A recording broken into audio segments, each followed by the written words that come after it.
মধ্যে দিয়ে গেছেন। তিনি ছোটবেলা থেকেই তার ক্রিকেটের প্রতি আগ্রহ ছিল প্রবল। তিনি মূলত বিকেএসপিতে বাংলাদেশ ক্রীড়া প্রতিষ্ঠান প্রশিক্ষণ নিয়ে দক্ষতা অর্জন করে, যেটা বাংলাদেশের অনেক জাতীয় দলের ক্রিকেটার করেছেন।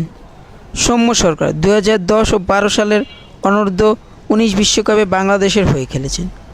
যুব পর্যায়ে তার অলরাউন্ডার পারফরমেন্সে তাকে জাতীয় দলের রাডারে নিয়ে আসেন। সৌম্য সরকারের ওডিআই অভিষেক ঘটে 2014 সালে জিম্বাবুয়ের বিপক্ষে, টেস্ট অভিষেক করে 2015 সালে পাকিস্তানের বিপক্ষে, টি-20 অভিষেক হয় 2015 সালে পাকিস্তানের বিপক্ষে।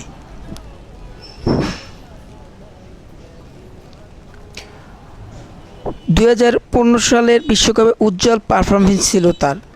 বিশ্বকাপে ভালো ব্যাটিং করে বাংলাদেশকে কোয়ার্টার ফাইনালে পৌঁছে দেন। 2015 সালে পাকিস্তানের বিরুদ্ধে, ভারতের বিপক্ষে এবং দক্ষিণ আফ্রিকার বিপক্ষে সিরিজ জয়ে বাংলাদেশের অবদান রাখে সৌম্য সরকার।